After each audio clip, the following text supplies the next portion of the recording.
حق ہے، اور تم لوگ جو کچھ کرتے ہو اللہ اس سے بے خبر نہیں۔ اور تم جہاں سے نکلو مسجد حرام کی طرف منہ کر کے نماز پڑھا کرو، اور مسلمانوں تم جہاں ہوا کرو اسی مسجد کی طرف رخ کیا کرو۔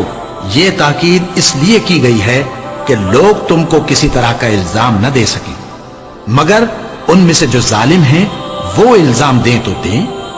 سو ان سے مت ڈرنا اور مجھی سے ڈرتے رہنا، اور یہ بھی مقصود ہے کہ میں تم کو اپنی تمام نعمتیں بخشوں، اور یہ بھی کہ تم راہ راست پر چلو۔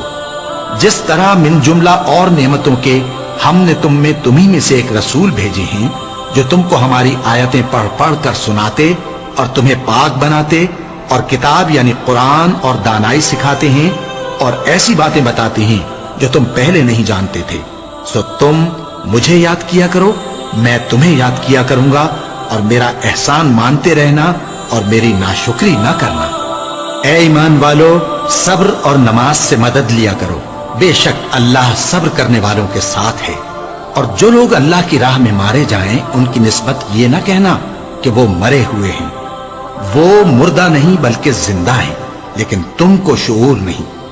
اور ہم کسی قدر خوف اور بھوک اور مال اور جانوں اور میووں کے نقصان سے تمہاری آزمائش کریں گے،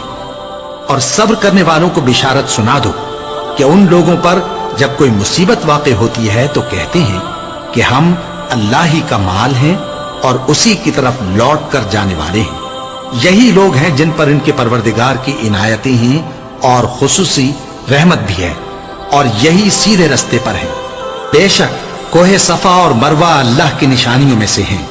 تو جو شخص خانہ کعبہ کا حج یا عمرہ کرے اس پر کچھ گناہ نہیں کہ دونوں کے درمیان چکر لگائے، بلکہ یہ ایک نیک کام ہے، اور جو کوئی نیک کام کرے تو اللہ قدردان ہے، دانا ہے۔ جو لوگ ہمارے حکموں اور ہدایتوں کو جو ہم نے نازل کی ہیں کسی غرض فاسد سے چھپاتے ہیں، باوجود کہ ہم نے ان کو لوگوں کے سمجھانے کے لیے اپنی کتاب میں کھول کھول کر بیان کر دیا ہے، ایسوں پر اللہ اور تمام لعنت کرنے والے لعنت کرتے ہیں۔ ہاں، جو توبہ کرتے ہیں اور اپنی حالت درست کر لیتے ہیں اور احکام الہی کو صاف صاف بیان کر دیتے ہیں تو میں ان کے قصور معاف کر دیتا ہوں، اور میں بڑا معاف کرنے والا بڑا مہربان ہوں۔ جو لوگ کافر ہوئے اور کافر ہی مرے،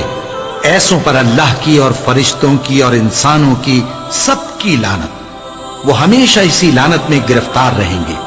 ان سے نہ تو عذاب ہلکا ہی کیا جائے گا اور نہ انہیں کچھ مہلت ملے گی۔ اور لوگوں، تمہارا معبود ایک ہی معبود ہے، اس بڑے مہربان اور رحم والے کے سوا کوئی عبادت کے لائق نہیں۔